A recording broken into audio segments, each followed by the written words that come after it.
고린도전서 7장 시작합니다. 주제는 혼인에 대한, 결혼 제도에 대한 문제입니다. 제 친구 목사에게 함께 전화를 하면서 이거 고린도전서 7장 되게 어렵다, 어떻게 설교해야 돼? 그랬더니 난 안 해 그러더라고요. 이게 결혼 제도나 혼인에 대한 문제는 참 예민하고 또 사회적으로 변동성이 많기 때문에 꼭 이거다라고 말하기도 어렵고, 가정에서 한 가정을 꾸리고 사는 그 부부의 형태가 100이면 100, 1000이면 1000, 다 달라요. 그래서 획일적으로 이렇게 해라 저렇게 해라 하기가 매우 어려운 겁니다. 그럼에도 불구하고 어떻게 안 하고 넘어갑니까? 하기는 하는데 여러분들이 은혜롭게 걸러서 잘 들으시기를 바랍니다. 이 가정이라는 거, 이 혼인제도라는 게 참 많이 변했습니다. 특별히 우리나라 같은 경우에 이 저출산 문제로 인하여 많은 사회적인 문제를 겪고 있죠. 근데 우리는 어떻습니까? 우리는 0.76, 8 그 정도 되니까 심각한 겁니다. 우리나라는 보통 정상적인 국가가 평균 유지되려면 가임 여성의 2.1% 이상이 돼야 정상 국가로서 유지가 되는 거예요. 그런데 우리는 그거보다 3분의 1밖에 안 되니, 이제 앞으로 우리나라의 이 전망은 불보듯 뻔한 겁니다. 그럼에도 불구하고 나라를 이끌어가는 지도자들이 전혀 경각심을 갖지 못하고 있는 것에 대해서 참 안타까운 마음이 금할 길이 없습니다. 제가 어느 날 프랑스의 가족 형태에 대하여 좀 한번 다큐멘터리 방송을 들은 적이 있습니다. 프랑스는 가족 형태가 4가지로 구성이 되어 있는데, 하나는 결혼을 하면 가정으로 봅니다. 가족 형태가. 그건 전통적인 방법이고요. 또 하나는 시민연대 계약이라는 게 있습니다. 그거는 두 사람이, 남자와 여자가 구청에 가서 우리 둘이 살겠습니다. 그리고 서로 간에 계약서를 쓰는 거예요. 그런데 부부는 아니에요. 그런데 거기에서 모든 혜택을, 아이를 낳으면 양육비, 교육비, 사회보장제도를 다 주고 있어요. 그러니까, 그리고 부를 때도 그냥 남편, 아내 이렇게 안 불러요. 그냥 동거인으로 이렇게 호칭을 부르는데, 그 사이에서 아이가 나면 아빠, 엄마로 부르죠. 그러다가 이 두 사람이 살다가 별로 마음에 안 들어. 그러면 아주 간단한 거예요. 우리가 가정이 깨질 때 어떻게 깨져요? 법원에 의해서만 갈라지게 돼 있죠. 그런데 이 프랑스는 그 제도가 아니라 누구든지 구청에 가서 나 이제 그만 이 계약 파기하겠습니다. 그러면 끝내주는 거예요. 그럼 아이는 엄마가 기르게 되고, 그리고 자유인이 돼서 또 누군가하고 시민연대를 맺어서, 계약을 맺어서 가정을 꾸려갈 수 있는 거예요. 그리고 세 번째는 동거인, 그냥 아무 제약 없이 함께 사는 동거 가족. 그 다음에 마지막은 혼자 사는 독신 가족. 이렇게 해서 네 가지 형태가 되어 있습니다. 유럽 중에서도 가장 출산율이 높은 나라가 프랑스입니다. 1.86인가 그렇다고 그래요. 그러니까 우리나라보다 배 이상 높죠. 이 사람들이 정상적으로 결혼한 가정과 시민연대를 통해서 이루는 가정의 숫자가 비슷하다는 거예요. 한 33% 이렇게 비슷하다는 거예요. 나머지는 독신 혹은 동거 이렇게 되는 거죠. 근데 놀라운 건 뭐냐면 이 시민연대를 계약을 맺고 가정을 이루어 사는 그 가정에서 낳는 출생률이 훨씬 높다는 거죠.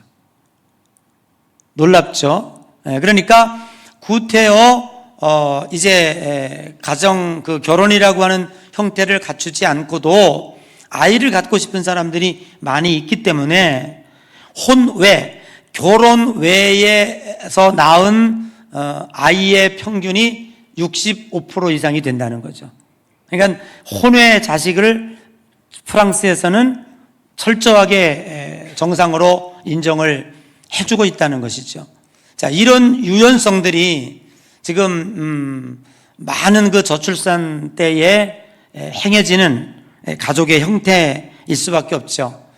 그러니까 이제 이 나라에서는 아버지가 둘, 셋, 엄마 둘, 셋 전혀 문제가 되지 않는 거죠. 그냥 첫째 아빠, 둘째 아빠, 셋째 아빠 이러고 부르고 다니는 거예요. 근데 전혀 문제가 되지 않고 있다 이렇게 이야기하고 있고요. 아이가 이제 둘이 도시락을 먹어요. 이제 이렇게 얘기합니다. 야, 니네 엄마 진짜 요리 솜씨 너무 좋다. 이렇게 반찬이 맛있어. 그럼 옆에 애가 뭐라는, 아니야, 우리 아빠가 만든 거야. 이렇게 요즘에 이제 그런 내용들이 많고요. 집에 가도 앞치마를 두른 남편의 모습들이 일상이고요. 우리나라 같은 경우에도 육아에 대한 책임이 남자에게도 있고 남자도 육아 휴직을 받을 수 있도록 그렇게 하고, 전업주부가 옛날에 이제 깨졌죠.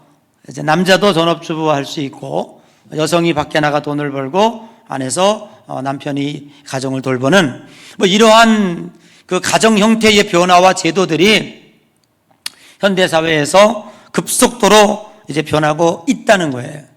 그래서 이 고린도전서 7장을 어떤 목사님은 아니 난 그런 거 안 해 하기도 하고, 하는 입장에서 볼 때는 매우 곤란하고 어려울 수 있다. 그렇지만 저는 여러분에게 이 말씀을 드리면서 전제 조건 두 가지를 분명하게 말씀을 드립니다. 제가 오늘 이 설교를 하고 있지만 이것은 2000년 전에 고린도라고 하는 도시 상황 속에서 일어난 문제를 바울이 편지로 쓰고 있다고 하는 것이죠. 그러니까 여러분들이 이 설교를 들을 때 지금 현재 우리가 살고 있는 우리나라 문화와 풍습, 제도, 지금 이 환경의 개념으로 들으면 안 된다는 거예요. 여러분들은 타임머신을 타고 슝 하고 어디로 가야 돼? 어디로 가야 돼? 고린도로 가야 되는 거예요. 고린도는 어디 있어요? 지중해와 유럽 연결하는 그 모퉁이에 있죠. 그러니까 지금 이 이야기는 2000년 전 고린도라고 하는 도시 상황 속에서 이루어진 가족 형태, 그때 일어난 사건들을 바울이 다루고 있다고 하는 거예요. 두 번째 여러분들에게 전제해야 될 건 뭐냐 하면, 우리가 가지고 있는 이 성경은 여러 번 번역이 됐습니다. 번역이 됐는데 어떤 때는 마땅치 못할 때가 많아요. 제가 왜 이 말씀을 드리냐면, 자, 6절 한번 읽어봐봐요. 6절 시작.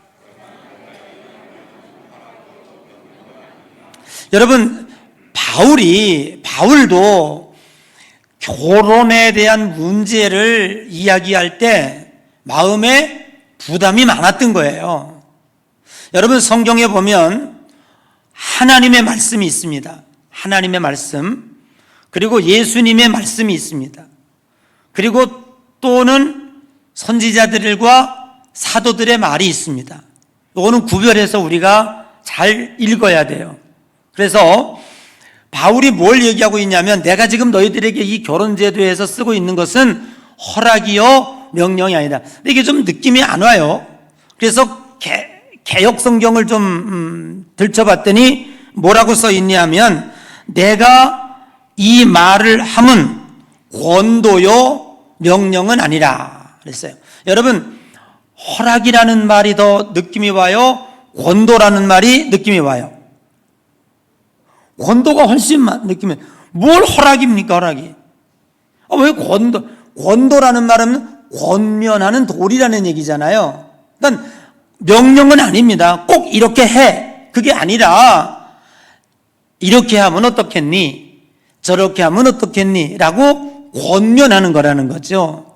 그런데 구태여 이 말을 허락이라고 하는, 허락이라는 말과 뭐 명령이라는 말 뭐가 달라요? 비슷하죠. 근데 권도라는 말과 명령이라는 말은 달라요. 그 이전에 번역된 말은 권면이라고 써 있어요. 또 권면하는, 권면. 예, 그렇게 또 바뀌었어요.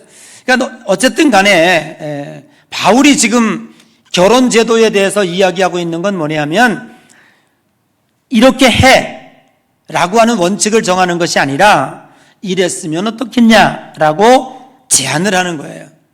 우리가 오늘 성경을 읽다가 보면 지금 여러 가지 1장에서부터 6장까지는 전체 고린도 교회에 대한 문제를 다루고 있고요. 7장 이하에서는 신자들이 일상생활에서 어떻게 생활해야 될 것인가를 다루고 있는 거예요. 그 첫 번째 주제가 결혼에 대한 거예요. 그런데 7장 1절에 이런 말이 나옵니다. 자, 1절 한번 읽어봐요. 시작. 너희가 쓴, 시작. 여기 시작할 때 뭐라고 그러냐, 너희가 쓴 문제에 대하여 이렇게 시작하고 있어요. 그러면 너희가 쓴 문제는 우리는 몰라요. 여러분 압니까? 뭔지 몰라요. 그러나 이 문맥을 보아서 고린도 교회에 많은 문제들이 있었습니다. 당파 싸움을 비롯해서 그 고린도 교회, 고린도 도시에서 들어온 음행의 문제들 등등이 많이 있는데, 그 중에 일어나고 있는 문제들이 뭐냐면, 독신이 좋냐, 결혼하는 게 좋냐, 처녀가 결혼해야 되냐 말아야 되냐, 내가 안 믿는 남편하고 사는데 이혼해야 되냐, 하여튼 이런 문제들 가지고 시끌시끌한 거예요. 그래서 그 고린도 교회를 맡고 있는 지도자 중에 몇몇 사람들이 편지를 쓴 거예요. 누구한테? 바울한테. 지금 바울은 어디 있어요? 어디 계세요? 뭘 어디 있어? 하늘나라에 계시지. 어디 있어요? 어디 있어요? 교회? 에베소에 있는 거예요. 에베소 감옥 아닙니다. 빌립보 감옥입니다. 에베소에서 또 교회를 개척해서, 에베소는 어디냐 하면 소아시아, 성경에서는 소아시아라고 그러고, 오늘날 지리적으로 말하면 터키, 트르키예의 7교회를 바울이 개척하고 거기를 돌아보고 목회를 하고 있는 중이었었다 이 말이에요. 그런데 고린도 교회가 시끄러우니까 고린도 교회에 대해서 너네 그러면 안 된다라고 편지를 쓰는데, 이 사람들이 물어온 게 있다고요. 편지를 통해서 바울 사도에게, 바울 사도님, 우리가 이렇게 문제로 교회가 시끄러운데 이거에 좀 얘기 좀 해주세요라고 쓴 쓴 글, 그 너희가 쓴 문제, 그걸 얘기하는 거예요. 그러니까 바울이 야 니네 이렇게 저렇게 먼저 문제를 꺼낸 게 아니라 고린도 교회 교인들이 물어온 거라고요. 자, 그 근거가 어디 있냐면 8장 1절 한번 봐요. 8장 1절. 자, 저기 친절하게 읽어봐요. 시작. 우상 제물에 대하여는 우리가 다 지식이 있는 줄 아나. 자, 그만하세요. 여기도 뭐라고 그랬어요? 우상 제물에 대하여는. 그죠? 너희들이 우상 제물을 먹어야 되냐 말아야 되냐고 또 써왔어요. 그러니까 그거에 대하여 또 내가 답을 해주겠다 이러고 나오는 거예요. 자, 12장 1절에 보니까 신령한 것에 대하여는 이렇게 하고 있어요. 자, 오늘 내가 여러분에게 뭘 얘기하려고 그러냐면 사도 바울과 같은 마음으로 내가 여러분에게 설교를 드리는 거다. 그 중에 전제하는 게 뭐냐면 참 껄끄러운 게 가정생활 얘기하는 게 껄끄럽다. 그 중에 부부가 사는 부부 생활에 대한 걸 남이 얘기하기가 어렵다. 그럼에도 불구하고 우리는 이것이 2000년 전 고린도 교회 교인들의 상황을 지금 설교 듣는 거이다라는 거, 오늘날과 대입해서는 꼭 구태여 이거다라고 말아줘야 될 거. 세 번째는 이거는 바울이 먼저 지적한 것이 아니라 고린도 교회에 일어나고 있는 일들에 대하여 바울이 답을 내주고 있다는 거예요. 그러면 왜 고린도 교회 교인들은 가장 첫 번째 문제로 혼인에 대하여, 이 부부 결혼 생활에 대하여 왜 바울에게 질문을 했을까라고 하는, 여러분들이 타임머신을 타고 고린도 교회로 쑥 들어와 보니 그때 당시에 이 사람들을 지배하고 있던 철학적 사상이 지난주 배웠죠. 뭐예요? 이원론이라고 하는 그 철학이 그 사람들을 지배하고 있었단 말이에요. 이 이원론 철학이 극단적 두 가지 삶의 형태를 만들어 냈는데, 그 신앙의 형태를 만들어냈는데, 하나는 자유주의입니다. 육체와 영혼이 분리가 된 거예요. 육체는 영혼에게 어떤 영향도 끼치지 못한다. 육체는 썩어질 몸이고 죄악으로 죽을 몸이고 이 영혼만 구원받는다. 이렇게 생각한, 영혼과 육체를 분리시켜다 보니 자유주의, 방임주의가 나온 거예요. 아이고, 뭐 이까지는 육체 썩어질 건데 뭐 아무렇게나 하면 어때? 그래서 자신의 몸을 마음대로 굴리는 거예요. 음행에 굴리건 뭘로 굴리건 막 하는 거예요. 이제 이것이 교회 안에 들어와서 그게 이제 많은 죄를 만들어내게 되었고, 또 한편으로는 영지주의자들, 금욕주의자들이 생긴 거예요. 그러니까 육체는 썩어질 것이고 곧 없어질 것이니 육체는 괴롭혀야 된다. 밥 먹을 것도 주지 말아야 되고, 육체는 잠도 재우지 말아야 되고, 앉아 있을 때도 가시방석에 앉아서 그냥 이렇게 하고 막 육체가 고통을 당하면 영은 새로워진다고 생각했던 사람들이에요. 그래서 나온 게 뭐냐면 지금 이 고린도 교회 안에 팽배하게 있던 게 뭐냐면 독신주의라는 거예요.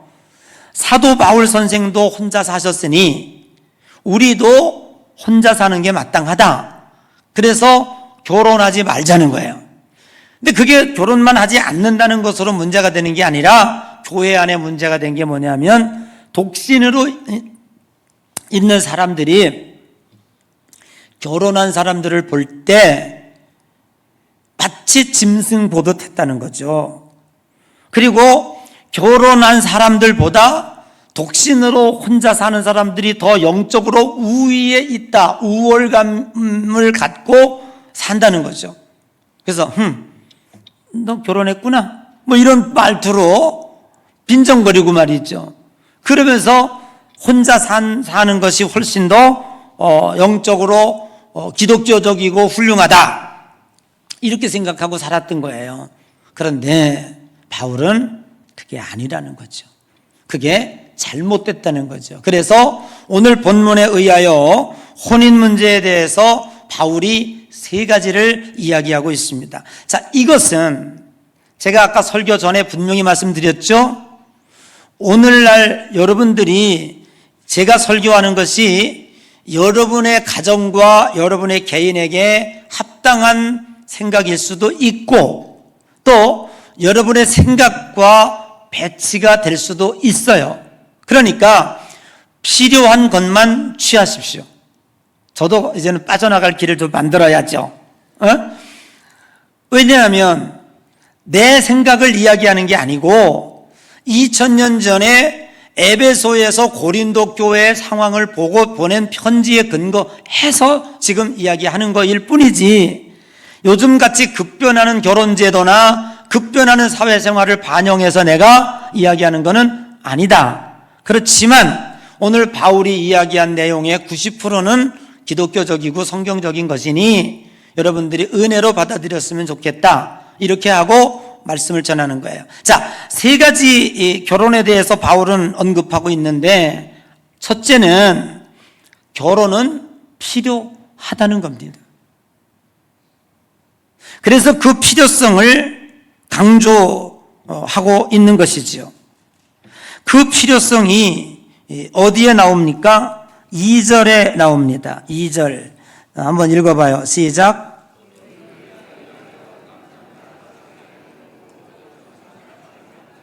사실 오늘날 우리들이 결혼을 하는데 고린도전서 7장 2절 때문에 하는 건 아니잖아요. 그렇죠? 그런데 지금 현재 이 고린도라고 하는 도시가 얼마나 음란한 도시였는지, 남자나 여자나 결혼하지 않고 혼자 자기 몸을 지키고 살기에는 너무 어려운 데라는 거예요. 그렇기 때문에 결혼을 해서 가정을 꾸리면 그 안에서 자기 몸을 성스럽게 지켜나갈 수 있지 않느냐라고 제안을 하는 겁니다. 이게 바울의 입장이고요. 또 하나는 성경적 입장으로 볼 때에 창세기 2장 18절에 보면, 우리 한번 읽어봐요. 창세기 시작.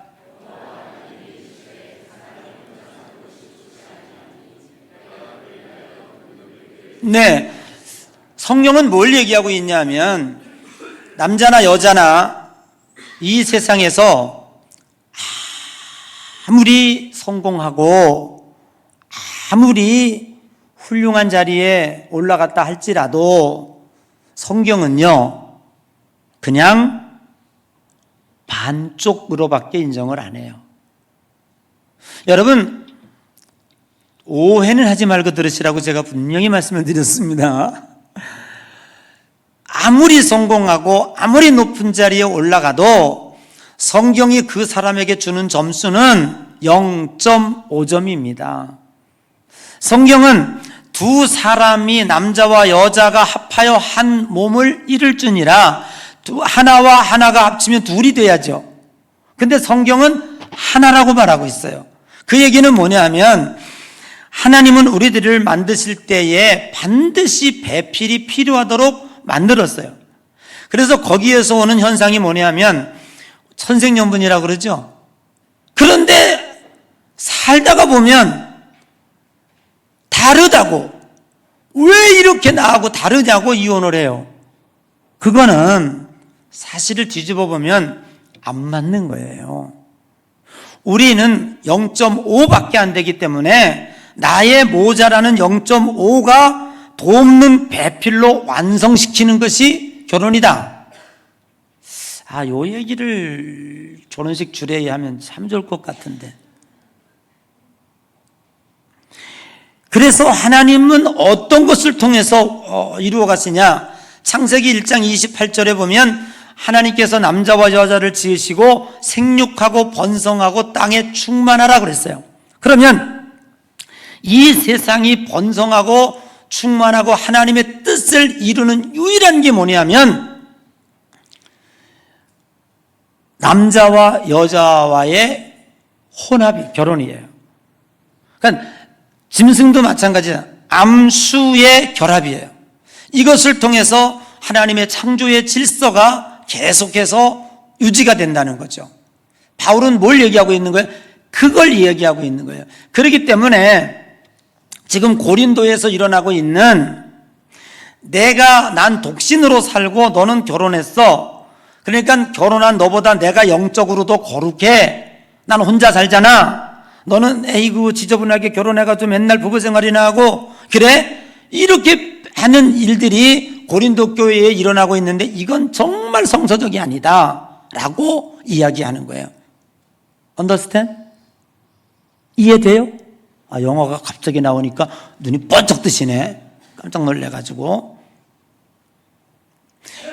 그러나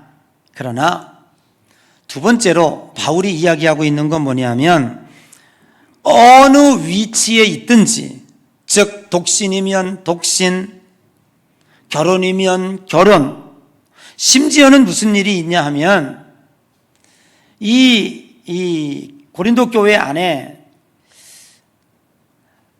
예수 그리스도를 믿는 아내가 예수 믿지 않는 남편과 사는 가정이 있는 거예요. 그러니까 이 사람들이 고민이 뭐냐 하면, 교회 와서 내가 구원받고 거룩해졌는데 집에 그걸 봐보니까 맨 술 고주망탱이 맨날 왜가지고 그냥 막 노름이나 하고 교회 막 폭력이나 하고 이런 남편하고 사는 이 아내가 문제가 생긴 거예요. 이 남자와 이혼을 해야 되나 말아야 되나, 이 남자를 버려야 되나 말아야 되나, 그리고 심지어는 잠자리를 안 하는 거예요. 네. 그래서 자기 몸을 보호한다, 이렇게 생각을 하는 사람들이 많이 있는 거예요. 그런데 바울은 뭐라고 얘기하냐 하면, 이 사람들이 논리가 이겁니다. 내가 안 믿는 남편, 저 고주방땡이, 저 죄만 짓고 다니는 저 남편하고 합방을 하면 내 거룩한 몸이 더럽혀지는 거 아니냐. 그래서 저 남편하고는 방도 못 쓰고 마지막에는 헤어져야 된다, 이렇게 생각들을 하고 있는 게 당시 보편적으로 고린도 교회 교인들의 상황이었다는 거예요. 바울이 뭘 얘기하고 있냐면, 보세요. 성경 정확하게 얘기하고 14절 한번 읽어봐요. 13절부터 읽어봐요. 이건 많이 쓰고 있네. 어쨌든 12절부터인데 13절 시작.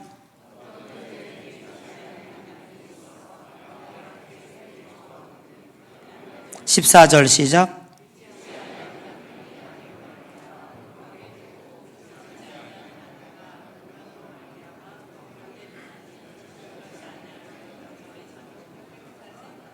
아멘.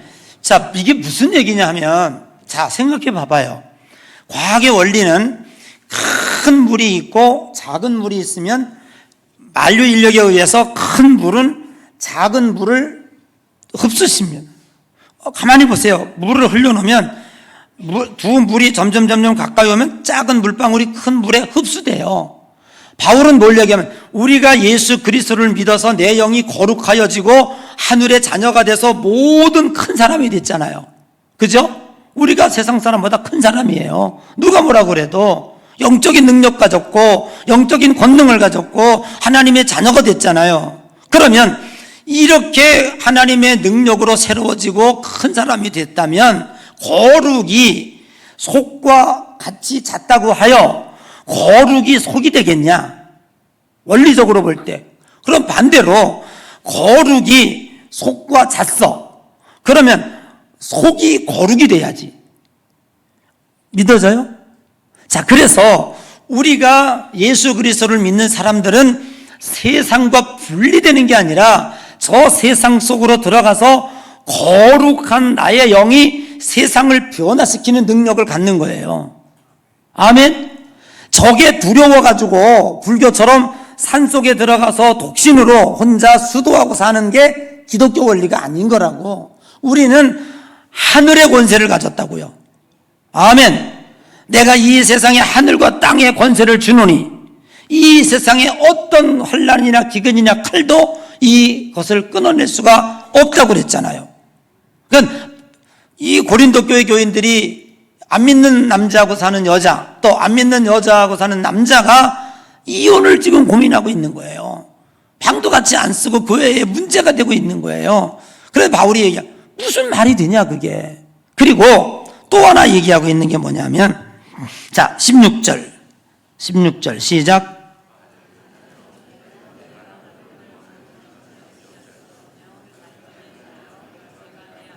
그렇지.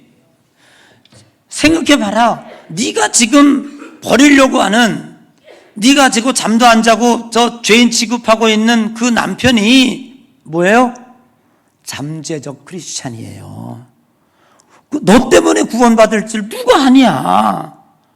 그런데 네가 헤어지고 난다면 그 남편은 지옥 가면 누구의 책임이겠냐 라고 얘기하는 거예요. 그렇기 때문에 바울이 이야기하고 있는 건 뭐냐면, 자, 너무너무 멋진 표현을 하고 있다. 한번 볼래요? 7절 한번 읽어봐요. 시작. 왜 이렇게 늦어? 자, 시작.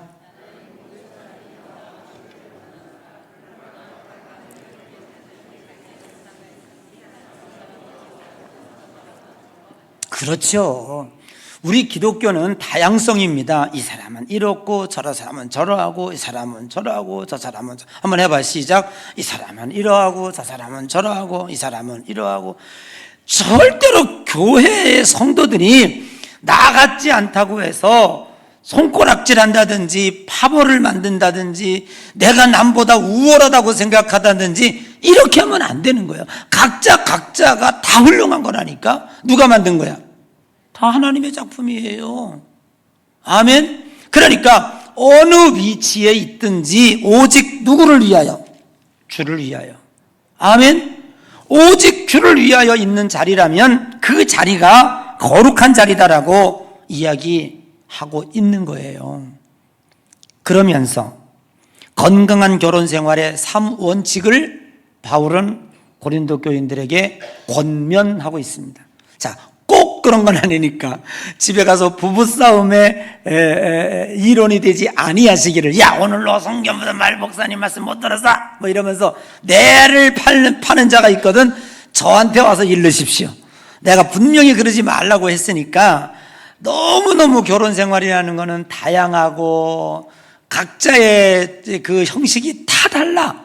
10개 가정이면 10개가 다르고요, 100개 가정이면 100개가 다 달라. 이거를 내가 이러니 너도 이래 라고 할 수 있는 사람은 이 세상에 아무도 없어요. 왜냐하면 각자의 삶은 소중한 것이고 나의 삶은 내가 책임지는 것이기 때문에 이걸 누가 이래라 저래라 할 수 있는 게 아니다. 다만 오늘 여기서 이야기하고 있는 것은 바울의 원리이니까 참고하시기 바랍니다. 첫째는 뭐냐면 3절이에요. 3절 금방 높았어요. 시작.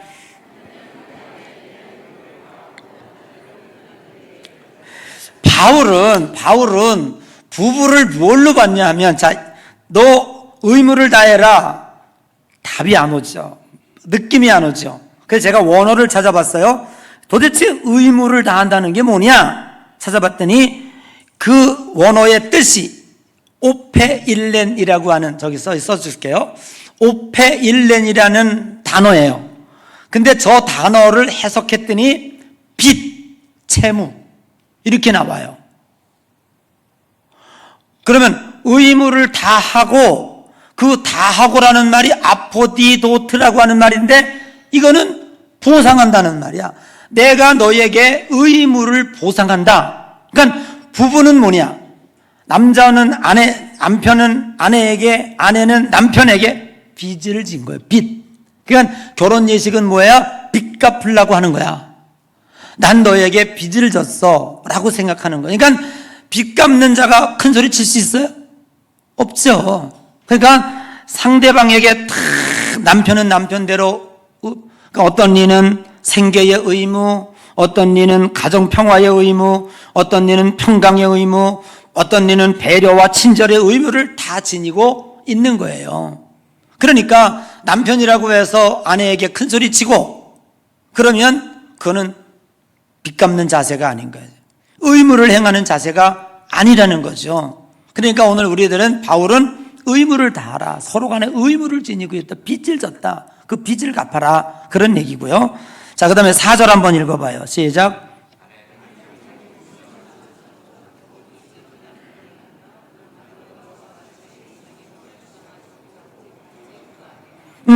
바울이 이야기하고 있는 두 번째는 뭐냐 하면, 결혼식이라는 거는 혼인 서약을 하는데, 혼인 서약은 뭐냐 하면 서로 간에 소유권을 넘겨주는 거예요. 소유권 교환식이야.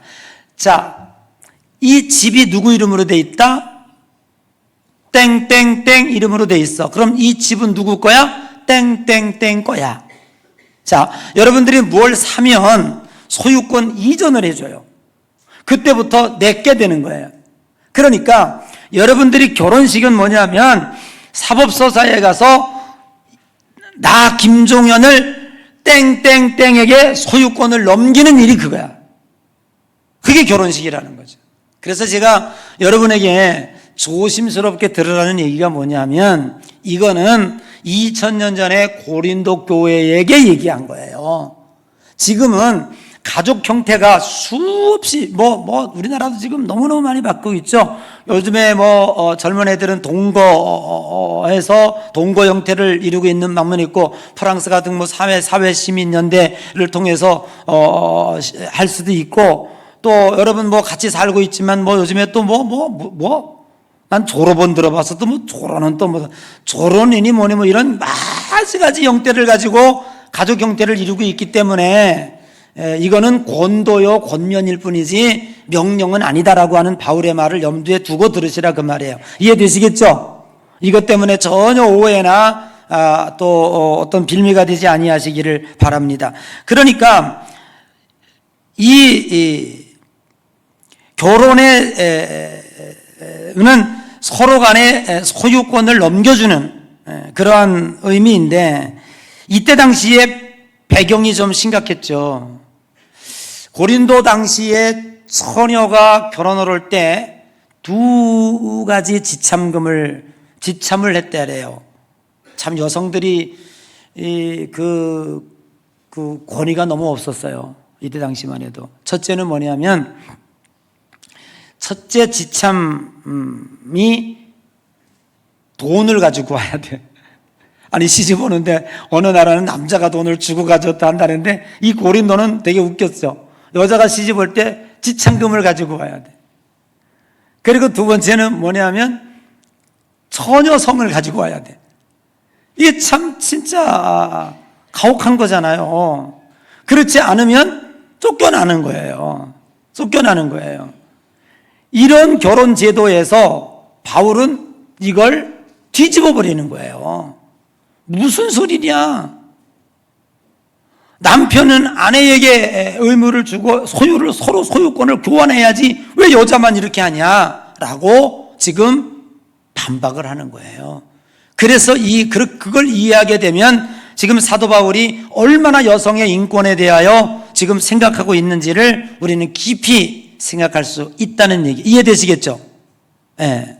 그래서 성경에도 보면 여기 본문에 그런 얘기가 있어요. 너희가 혹 이혼하게 되면 여자들이 가져온 지참금은 돌려줘라. 이렇게 지금 여기도 쓰고 있어요. 그게 지금 2000년 전의 이야기라는 것을 여러분들이 명심을 하셨으면 좋겠다라는 생각을 하게 됩니다. 그 다음에 5절이죠. 5절. 자, 마지막으로 한번 하고 끝냅시다. 시작.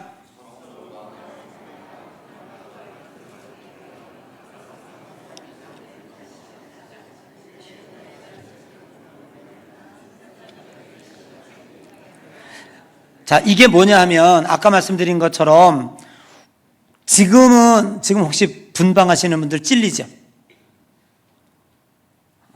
많을걸요? 나이 50 넘어가면 귀찮고 부시럭대고 밤에 또 화장실도 많이 가고 그러니까 우리 편안하게 그냥 이렇게 하자 이럴 수도 있겠죠. 그죠? 근데 그거와는 다른 거예요. 여기 분방의 의미가 뭐냐면 아까 이야기한 것처럼 안 믿는 남편과 사는 아내들이 또 믿는 남편하고 살더라도 이 성을 속되게 생각하고 경건 생활한다고 하는 차원에서 안 하는 경우도 있고 이런 일이 있다는 거예요. 이거는 잘못된 것이다. 어떻게 거룩이 속을 이겨야지 속이 거룩을 이기냐? 그건 있을 수가 없는 일이다 라고 하는 것을 이야기하고 있고요. 이 속의 배경이 뭐냐면 독신, 그 다음에 금욕, 그리고 부부관계를 안 하는 거, 이것이 신령하고 이것이 거룩하다고 생각하는 풍조가 여기 이 고린도 교회에 있었다는 거죠. 그러는 건 잘못된 것이다. 여러분, 바울이 지금 이야기하고 있는 게 혼자 독신하는 것이 거룩하다고 생각하는 이 자세가 잘못된 거예요. 여러분, 결혼은요, 참 좋은 거지만 혼자 사는 것보다 너무 힘듭니다. 소유권을 교환해야 되고요, 의무를 다 해야 되고요, 아이들 자라나는 거 그거 다 돌봐야 되지요. 마지막 책임이 얼마나 가장들에게 무겁습니까? 또 아내는 아내대로요, 어쩌다가 눈이 뿅 가가지고 남편 한번 만났는데 이 남편에게 평생을 같이 살아야 되니 이거 진짜 힘든 거예요. 좋은 남자 만나면야 뭐 더없이 좋겠죠. 그러나 어디 인간 사회가 그렇습니까? 거의 90% 이상은 어렵어요. 그래서 만들어 가야 되는 거예요. 그거를 붙잡고요, 평생 여자 일생으로 살아가는 그 모습이 너무너무 힘들잖아요. 예? 그래서 요즘에요, 나 혼자 산다 이런 프로그램들이 유행하고 있는 거 아닙니까? 독신으로 애들 결혼 안 하려고 그러고 힘드니까. 여러분 생각해 봐요. 지금 여기 현재 고린도 교회가요, 지금 이런 현상에 빠져 있다. 여러분, 바울이 얘기하는 건 정확합니다. 오직 주를 위하여입니다. 아멘. 우리가 모든 일을 할 때 주를 위해서 생각해야지, 뭐는 옳고 뭐는 그르고 이거는 아니다. 두 번째는요, 우리가 살아가는 사회는요, 친절과 배려, 사랑, 이것밖에 없는 거예요. 이거 실천하기 위해서 사람이 있는 거예요. 이거 말고 다른 쪽으로 방법론적으로 바꿔가지고 무엇을 해결하려고 생각하는 것은 그건 잘못된 것이다라고 분명히 정의하고 있습니다. 사는 성도 여러분, 우리가 살고 있는 가정의 형태가 어느 한 가정 똑같은 가정 없다 할지라도 우리는 분명히 깨달아야 될 것은 서로 사랑하라고 만나게 해줬고, 나의 모자라는 반쪽 채우라고 만나게 해줬고, 아멘. 우리가 서로로 살아가는 세상에서 내가 혼자 산다고 우월한 것도 아니고 결혼하여 산다고 해서 낮은 것도 아닙니다. 어느 위치에서든지 오직 주님의 영광을 위해서, 오직 주님을 향한 우리의 사명의 그 길을 아름답게 걸어가는 귀한 여러분 되시기를 주의 이름으로 간절히 축복합니다.